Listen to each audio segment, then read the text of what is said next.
안녕하세요. 오늘의 동아아산 건강 강좌는 대장암의 진단과 내시경 치료라는 제목으로 준비를 했습니다. 내시경 치료가 중심이기 때문에 조기 대장암 위주로 다루게 될 거고요. 저는 서울아산병원 소화기내과 양동훈 교수라고 합니다. 자, 대장암에 대해서 이야기를 하기 전에 우리 몸에서 대장이 그럼 어디에 있는지 먼저 알아봐야 될 텐데요. 이 왼쪽 그림에서 보시는 것처럼 우리 몸에 이렇게 물음표 모양으로 있는 장기입니다. 음식을 섭취하면은 이제 섭취한 음식이 식도 위를 따라서 소장을 쭉 거치면서 다 흡수가 되고 이제 대장에서 이렇게 대변이 만들어져서 나중에 직장 항문으로 배출이 되고요. 오른쪽 그림이 이걸 좀 크게 그려놓은 것이고요. 기본적으로 이렇게 파이프처럼 보이는 장기이기 때문에 내시경으로 들어가서 저희가 안쪽을 확인하고 때에 따라서는 치료를 할 수도 있는 장기입니다. 대장암 말씀드리기 전에 대장 폴립도 같이 좀 저희가 말씀을 드리고 싶은데요. 대장암은 이런 대장에 생기는 암을 말하고요. 대장 폴립은 대장의 안쪽 벽으로 튀어나와 있는 혹을 말합니다. 이런 작은 혹도 만약에 조직 검사에서 암으로 나온다면은 결국 이것도 대장 폴립의 형태를 가지고 있지만은 대장암이라고 할 수 있겠고요. 이런 대장암의 시작 지점은 대장벽이 이렇게 있다고 했을 때 장벽의 안쪽 표면, 점막이라고 하는 안쪽 표면에서 시작을 하게 되는데 처음에는 작은 선종의 형태로 발생했다가 이게 크기가 점점 자라면서 좀 큰 선종이 되고 나중에는 암으로 진행을 해서 더 진행하면은 다른 장기까지 전이도 될 수가 있는 병이죠. 이런 대장암을 어떻게 진단하는지 한번 살펴보면 진단하는 방법에는 먼저 대장암이 있느냐 없느냐 혹은 대장 폴립이 있느냐 없느냐를 보는 검사가 있는데 대표적으로 우리가 잘 알고 있는 대장 내시경이 있고요.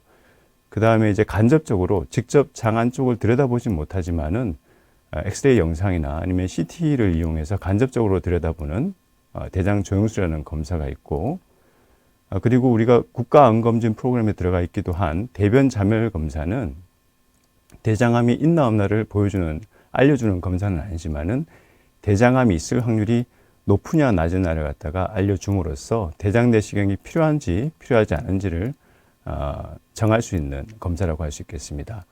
최근에는 그냥 이 혈액이 있나 없나만 검출하는 것 외에도 비정상적인 DNA가 있나 없나 보는 대변 DNA 검사도 일부 활용이 되고 있습니다. 만약에 대장 내시경을 통해서 암이 있다는 것이 밝혀지게 되면 그 다음으로는 우리가 뭘 해야 될까요? 실제로 외래에서도 많이들 물어보시는데 이 암이 얼마나 많이 진행했는지 얼마나 심한지를 갖다가 알아보는 검사들을 해야 되겠죠. 대표적으로 간이나 폐 등에 전이가 있나 없나 보기 위한 복부 흉부 CT를 저희가 찍게 되고 또 직장암이나 혹은 간 전이가 의심되는 경우는 MRI를 저희가 시행하기도 합니다. 그리고 전신의 전이 여부를 확인할 수 있는 PET-CT라는 검사를 하기도 하고요. 혈액 검사로 종양표지자 CEA라고 하는 종양표지자를 측정하기도 하는데 이것은 대장암의 전이 여부를 직접적으로 알려주는 검사는 아니지만은 진단 시점에 이 수치가 올라가 있으면 대장암의 예후가 좀 불량한 것으로 알려져 있기 때문에 간접적으로 대장암의 심한 정도를 알려주는 검사라고 할 수 있겠습니다. 자, 이런 검사들을 통해서 우리가 추정하는 것은 환자분의 대장암이 몇 기인지를 추정하게 되는데 이 대장암이 몇 개인지를 결정하는 요소가 몇 가지가 있습니다. 외래에서는 환자분들이 내시경이나 CT를 통해서 대장암이 진단되었거나 의심된다고 말씀을 드리면은 이게 얼마나 큰지를 많이 묻게 되는데 실제로는 병변의 단순한 크기보다도 이 암이 아래쪽으로 얼마나 파고들었나 침범 깊이가 중요한 요소이고 그 다음 제가 이렇게 초록색으로 좀 그려놨는데 장 바깥쪽에 임파절이라는 구조물이 있습니다. 흔히 감기 같은 거 앓고 난 다음에 목감기 같은 거 앓고 난 다음에 혹은 앓는 도중에 목에 이렇게 몽골이 같은 게 만져지는 것을 경험하셨는지 모르겠습니다만은 이런 몽골이 같은 구조물이 장벽 주변에도 있습니다. 이런 임파절이 중요한 이유는 암이 전이가 될 때 이런 임파절을 혹은 림프절을 거쳐서 전이하기 때문인데요. 림프절 전이가 있느냐 없느냐에 따라서 또 병기가 달라지게 됩니다. 그리고 마지막으로 다른 장기, 간이나 폐 같은 다른 장기에 또 전이가 있다면은 대장암 4기가 되겠죠. 그렇다면은 이런 다양한 병기의 대장암 중에서 내시경으로 치료가 가능한 대장암은 어떤 경우일까요? 자, 장벽 속에, 장 안에 이렇게 혹이 있는 이 부분을 좀 확대해서 이해하시기 쉽게 모식도로 이렇게 그린 건데요. 대장 안쪽, 그러니까 지금 4개의 층을 제가 이렇게 표기를 해 두었는데, 이 4개의 층 중에서 점막층이 가장 얕은 층이고요. 두 번째 층이 점막 하층이 됩니다. 내시경으로 기술적으로 절제가 가능한 병변은 이렇게 근육까지 파고들었거나 아니면 근육 이상 침범한 병변은 절제 자체가 불가능하고, 두 번째 층인 점막 하층에 국한된 대장암이라면은 기술적으로 절제가 가능은 합니다. 그런데 단순히 암을 떼낼 수 있다는, 절제할 수 있다는 것과 치료가 가능하다는 것은 좀 다른 의미인데요. 지금 이 그림 보시면은 두 번째 혹은 상대적으로 조금 더 얕게 제가 그려놨고요. 가운데 있는 이 혹은 조금 더 깊게 제가 그려놨습니다. 이렇게 점막 하층이라는 두 번째 층에 국한되어 있지만 그래도 침범 깊이가 좀 깊은 경우에는 장 바깥쪽 임파절에 전이가 동반될 확률이 약 10% 정도가 되는데, 사실 내시경으로 치료하는 것은 이 바깥쪽에, 장 바깥쪽에 있는 전이병변에 대해서는 어떻게 해결할 수 있는 방법이 아니기 때문에 결국 내시경으로 떼어내서 우리가 완치를 기대할 수 있는 대장암은 이런 림프절 전이 위험이 아주 낮은 점막층이나 아니면 점막 하층 중에서도 좀 얕은 부분까지만 파고든 초기 암만 저희가 내시경으로 치료를 할 수가 있습니다. 자, 이쯤에서 왜 이런 내시경 치료에 대해서 관심을 가져야 되는지를 한번 짚어보고 넘어가겠습니다. 우리나라 이제 대장암 발생 현황 최근 이제 발표된 자료, 가장 최근 자료가 2018년도까지의 이 암 발생자 수를 이제 통계적으로 모아둔 자료인데, 왼쪽의 그래프를 보시면은 2016년, 2017년까지는 대장암이 우리나라에서 두 번째로 흔히 이제 발생하는 암이었고요.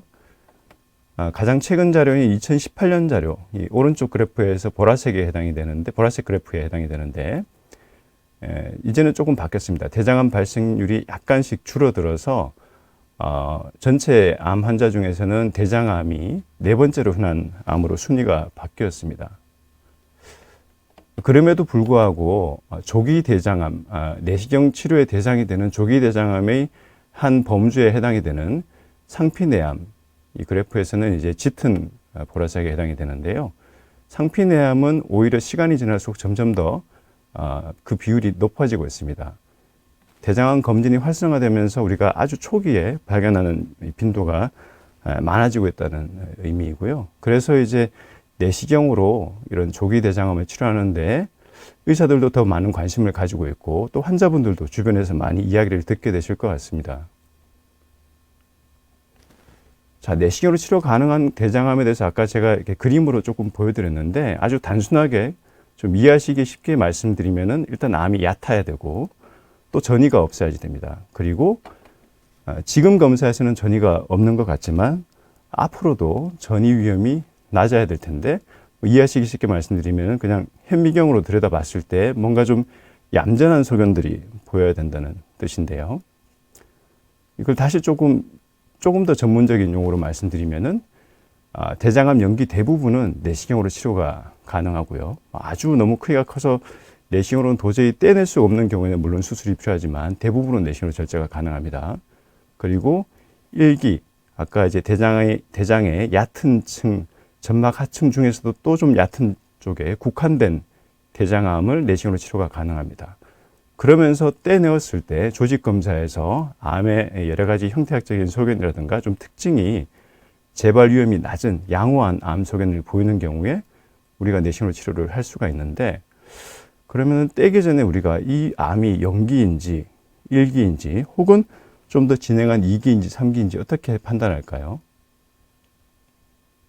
대장암이 몇 개인지 확인 추정하는 방법은 조금 전에도 잠깐 제가 말씀을 드리고 넘어갔는데, 사실 제일 확실한 거는 그냥 다 떼어내서 현미경으로 확인하는 수술로 이 암이 있는 장도 일부 제거하고 또 임파절, 림프절도 같이 제거하고 난 다음에 현미경으로 들여다보는 게 가장 정확한 방법이고요. 그 다음 내시경에서 보이는 소견으로 간접적으로 암의 깊이를 저희가 추정할 수가 있습니다. 또 아까 소개해드렸던 CT, MRI 같은 검사의 도움을 받을 수가 있고요. 그렇지만은 내시경 치료를 우리가 고려해야 되는 아주 조기 대장암인 경우에는 당연히 수술을 저희가 1차적으로 반드시 고려하는 건 아니기 때문에 수술 전에 우리가 치료 가능성을 평가를 해야 되는데 제일 중요한 것이 이제 내시경 소견입니다. 내시경 자체로 절제가 불가능한 소견이 관찰된다면은 당연히 외과 수술 쪽으로 치료 계획을 바꿔야 되겠고, 그 다음으로 많은 경우에 CT를 촬영해서 전이 소견이 있는지 없는지를 확인을 하게 됩니다. 자, 내시경에서 어떤 소견이 보일 때 절제가 가능할지 추정하는 부분은 사실은 좀 전문적인 영역이고, 내시경 의사 중에서도 치료 내시경을 전문으로 하는 의사가 판단을 해야 되고, 또 때로는 외부에서 가지고 오신 자료만으로도 확인이 어려워서 직접 시술하면서 조작하면서 판단을 해야 되는 부분이기 때문에 자세한 내용은 따로 말씀드리지 않고 넘어가도록 하겠습니다.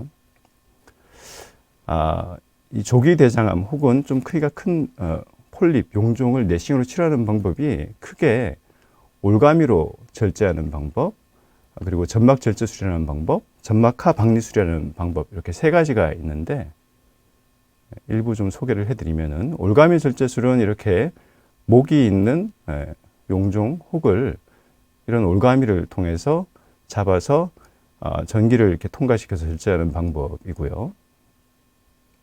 점막 절제술은 역시 올가미를 활용하긴 하지만 목이 없거나 목이 짧은 혹에서 혹은 좀 이 바닥이 넓은 혹에 대해서 식염수를 주입해서 혹이 있는 부분 장벽을 좀 봉긋하게 튀어오르게 하고 난 다음에 그리고 올가미로 잡아서 절제하는 방법입니다.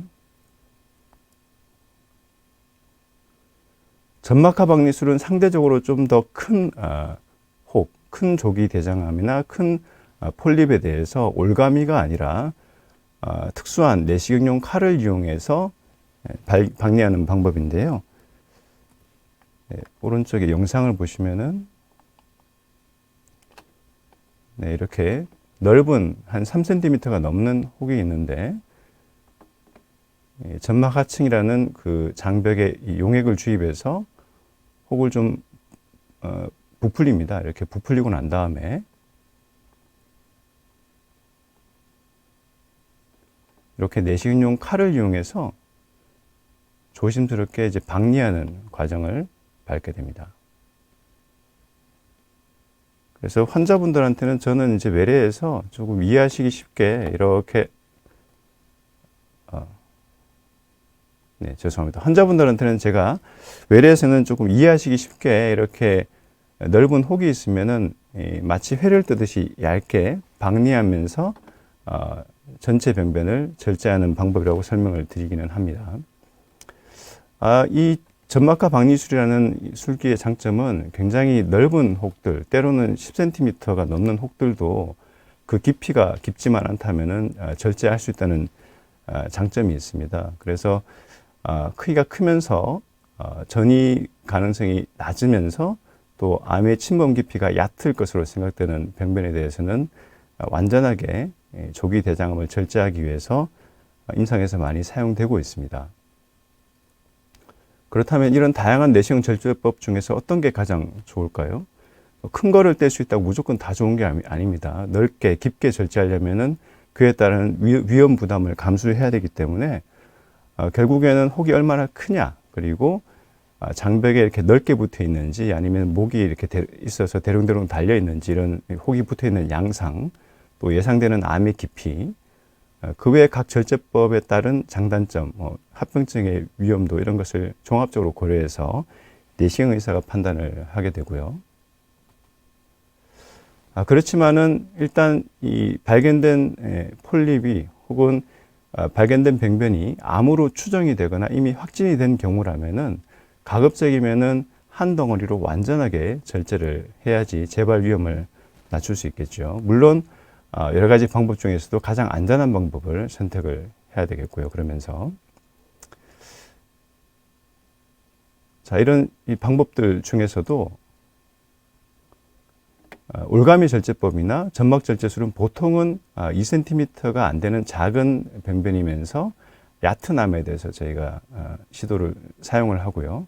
또 특히 이렇게 목이 있는 조기 암에서 선호하는 방법입니다.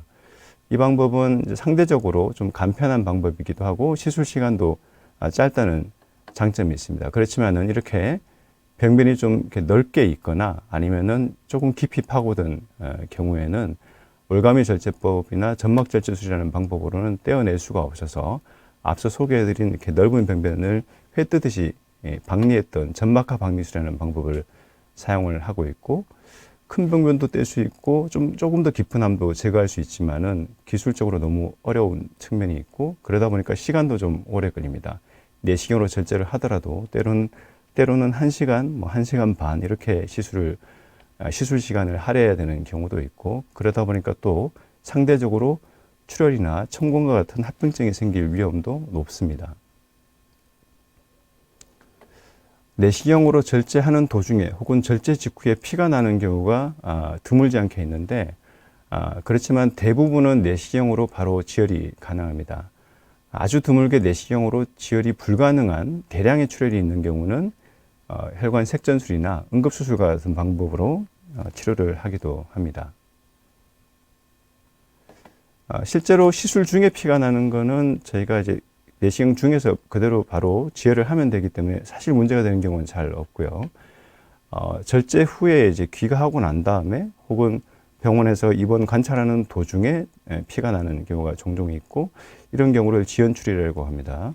시술 방법이나 병변의 특징에 따라서 좀 병변의 크기에 따라서 달라지지만 대략 한 0.5 내지 2%에서 발생하는 것으로 알려져 있고, 환자분들께서 체감하시는 것은 결국 시술하고 난 다음에 변이 마려워서 혹은 설사할 것 같아서 변을 봤는데 이렇게 혈변이 나오면은 이게 안쪽 시술했던 자리에서 피가 난 게 아니냐라고 우리가 의심을 해야 되고요. 보통은 시술하고 난 다음에 일주일 이내에 발생을 하고 아주 드물게 2주 후까지 발생하는 경우도 있기는 합니다. 혈변 외에도 혈변이 이제 배출이 되기 전에도 안쪽에서 출혈이 있는 경우에 나타날 수 있는 증상 중에 한 가지가 식은땀이 쫙 나면서 배가 뒤틀리듯이 이렇게 아픈 통증이 있거나 혹은 어지러움증이 동반되는 경우는 혹시 아직까지 혈변이 나오지는 않았지만 안쪽에서는 출혈이 되고 있지 않을까라고 저희가 의심을 해야 하고요. 이런 혈변이 확인된 경우에는 혈변의 양상에 따라서 다시 내시경으로 들어가서 지혈술을 저희가 하고, 출혈량이 정말 아주 많았던 경우에는 수혈을 하기도 합니다.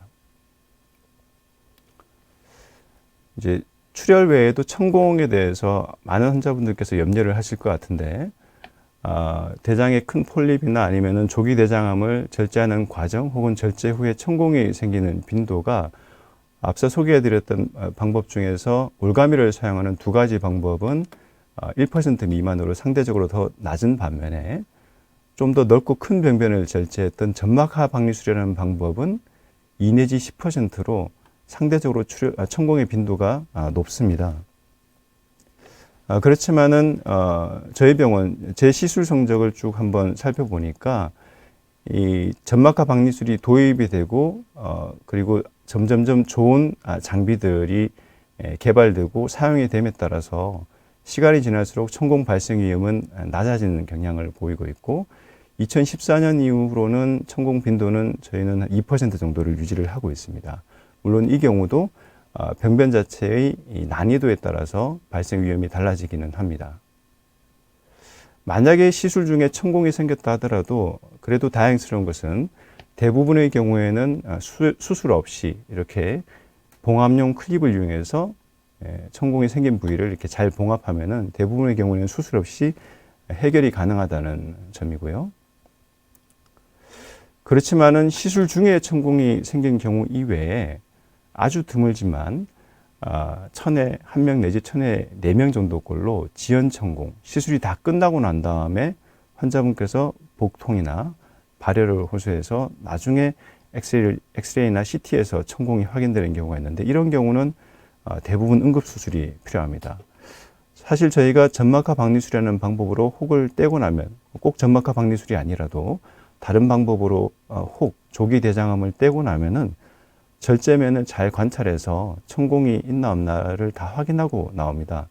그럼에도 불구하고 뒤늦게 천공이 확인되는 경우는 내시경으로 절제하는 과정에서 이 전기를 사용해서 절제를 하게 되는데 경우에 따라서는 이 전기 때문에 장벽 깊은 부분에 화상 입은 것 같은 손상을 유발할 수가 있고 그 정도가 심하면은 시간이 지나면서 이 부분에 괴사가 되면서 아예 이렇게 구멍이 생기는 천공이 생기는 경우가 발생하고 그게 이제 지연 천공의 원인 중에 하나가 됩니다. 자, 그래서 조기 대장암을 내시경 절제하고 난 다음에는 이런 우발증, 합병증이 발생하지 않는지를 좀 잘 관찰하고 관리를 해야 되는데요. 보통은 시술 직후 관리는 시술 당일부터 다음날 아침 정도까지 출혈이나 천공 발생이 있나 없나를 입원한 상태에서 관찰하면서 확인하게 되고 경우에 따라서는 크기가 좀 큰 병변이었던 경우에는 입원 기간을 하루 정도 더 길게 해서 보는 경우도 있습니다. 그리고 퇴원하고 난 다음에도 떼낸 자리 상처가 완전히 아무는 데는 시간이 걸리고 앞서 말씀드린 것처럼 지연 출혈의 경우에는 드물지만은 2주 정도 뒤까지도 발생할 수 있기 때문에 시술 후 적어도 한 2주 정도까지는 환자분께서 집에 가셔가지고 변을 보실 때 혹시 혈변이 있나 없나를 계속 확인은 하셔야 합니다. 외래에 오시게 되면은 저희가 환자분들께 여쭤보는 게 퇴원하시고 난 다음에 댁에서 배가 아프진 않으셨는지 혹은 혈변을 보시진 않으셨는지 확인을 하게 되고요. 내원 시점까지도 혹시나 출혈이 계속된다면은 그때에는 지혈술을 또 고려를 해야 되겠죠. 그리고 좀 예외적인 경우이긴 하지만 아까 사진에서 보여드린 것처럼 드물게 저희가 한 10cm 정도 되는 큰 변변을 절제하는 경우도 있는데 이런 경우는 대장 자체 파이프 형태로 되어 있는 대장이 좁아지는 경우가 생기고 이로 인해서 배변이 좀 힘들어지는 경우가 있습니다. 변비가 생기는 경우가 있습니다. 그래서 변은 잘 보시는지도 저희가 확인을 하게 됩니다. 그리고 무엇보다 중요한 거는 이제 떼고 난 다음에 조직 검사를 확인하는 것인데요. 절제한 이 병변 전체의 조직 검사를 확인해서 내시경으로 제거한 것만으로 치료를 끝내도 되는 것인지 혹은 추가로 수술을 해야 하는 것인지를 저희가 판정을 해야 하고 만약에 내시경으로 치료한 걸로 치료를 끝낼 수 있는 조직 소견이라면은 추적 검사 시기, 그 다음 내시경 혹은 CT가 필요하면 그 다음 CT 시기를 정하게 됩니다.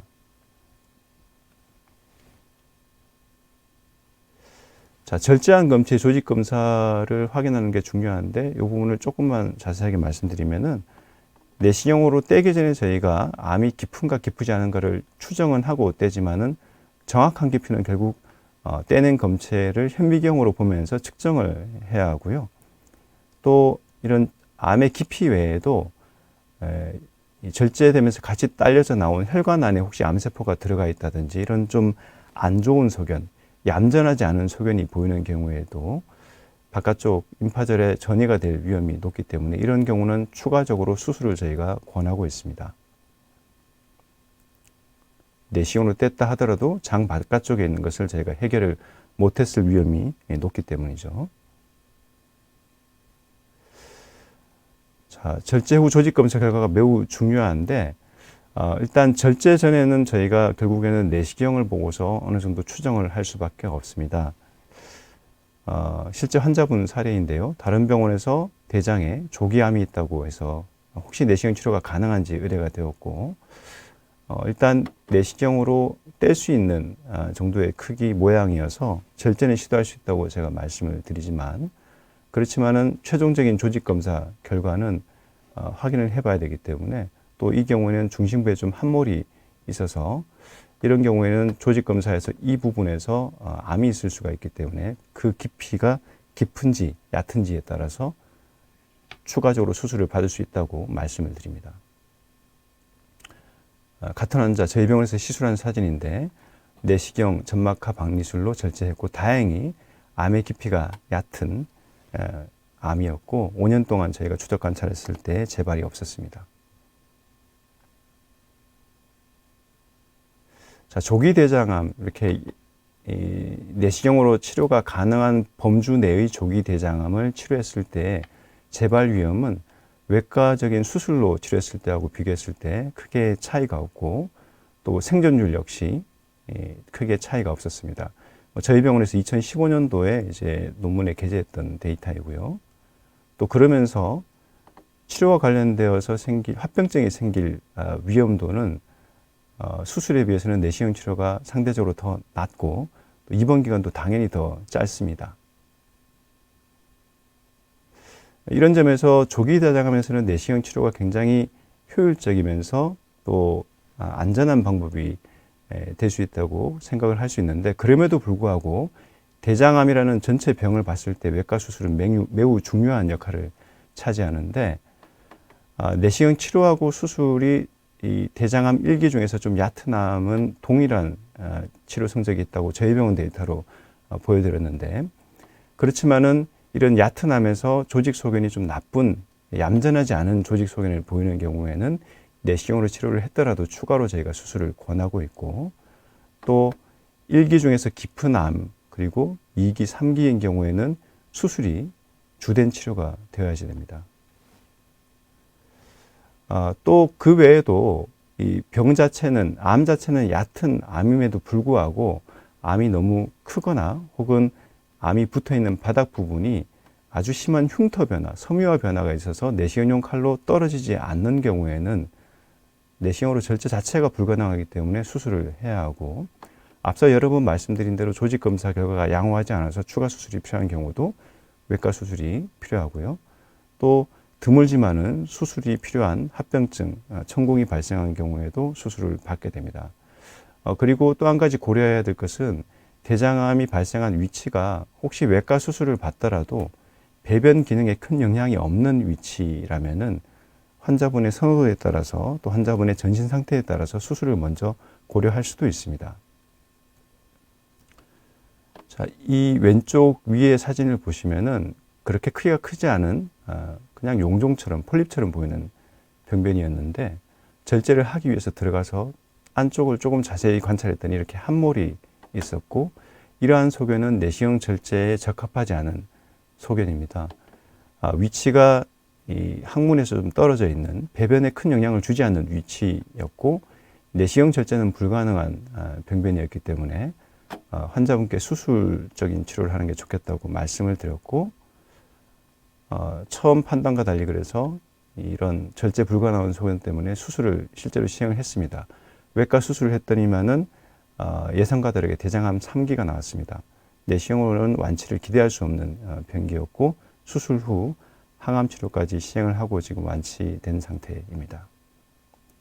자, 조기 대장암 환자의 일반적인 진료 과정을 표로 좀 정리를 해봤는데, 처음 외래, 소화기내과 외래로 오시게 되면은 가지고 오신 자료, 내시경 자료, 조직 검사 결과지, 또 CT를 저희가 검토를 하게 되고, 특히 가지고 오신 내시경 사진을 가지고 내시경 절제가 가능한 병변인지를 저희가 평가를 하게 되는데, 때로는 이렇게 정지된 영상만으로는 저희가 충분히 판단하기 어려운 경우가 있어서 직접 내시경으로 관찰하면서 재평가를 해야 될 수 있다고 말씀드리는 경우도 있습니다.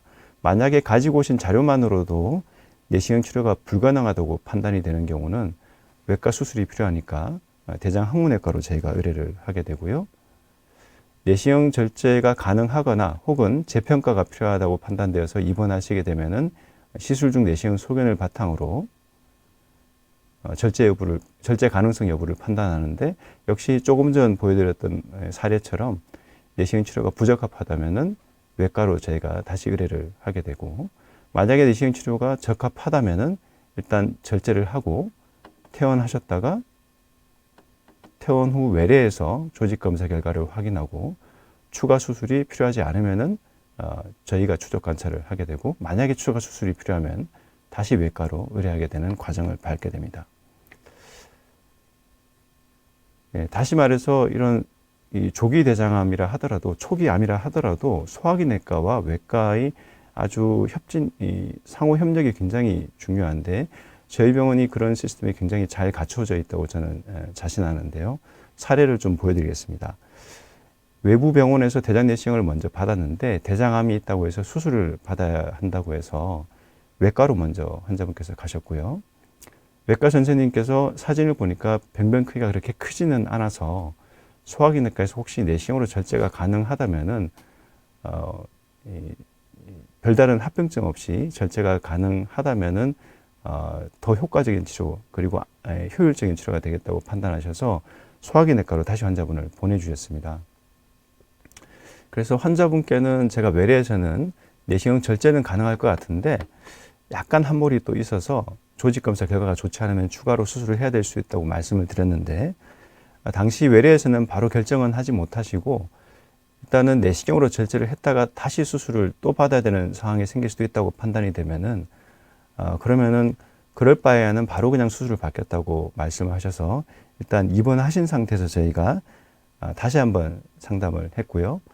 외과 선생님께서 한 번 더 환자분하고 보호자분을 만나셔가지고 수술에 따르는 합병증의 위험성이라든가 수술할 때 환자분이 장의 한 3분의 1 정도를 잘라내야 된다는 점을 설명을 하신 뒤에 환자분께서 그렇다면은 내시경 절제를 먼저 시도하겠다고 말씀을 해 주셔서 저희가 내시경으로 이렇게 한 덩어리로 잘 절제를 했고 다행히 대장암 1기에 해당되는 얕은 점막 하층 암으로 나와서 절제 후 지금 이제 거의 3년이 되었는데 추적 관찰한 내시경에서도 깨끗하게 떼낸 자리가 잘 아물어 있고 CT에서도 재발 소견 없이 잘 관리가 되고 있는 사례입니다.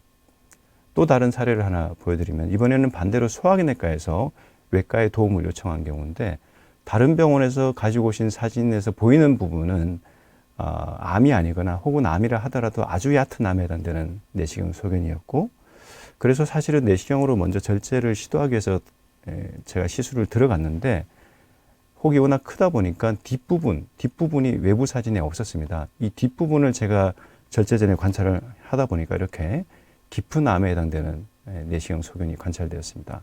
이런 병변은 내시경 절제가 불가능하거나 혹은 절제를 성공적으로 하더라도 결국에는 추가로 수술할 것이 분명해서 제가 다시 외과로 의뢰를 했습니다. 그래서 외과에서 대장의 약 3분의 1 정도를 절제를 해주셨고 상당히 깊이가 깊은 점막하층 암으로 확인이 되었지만 임파절 전이는 동반되지 않아서 대장암 1기 상태로 수술만으로 완치가 된 사례입니다.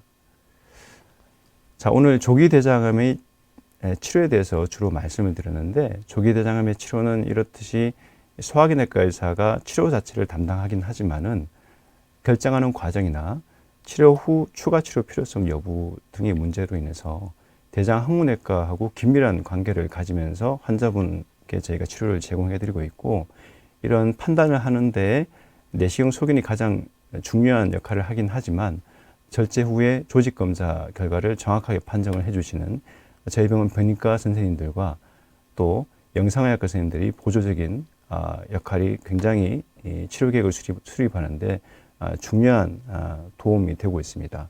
만에 하나 조기 대장암이라고 치료를 했는데 예상하고 치료를 했는데 추가적으로 항암 치료나 방사선 치료를 해야 되는 3기암으로 확인되는 경우에는 역시 저희가 다학제 진료를 통해서 적절한 치료를 제공을 하고 있습니다. 네, 제가 오늘 말씀드릴 내용은 여기까지이고요. 긴 시간 영상을 들어주셔서 감사합니다.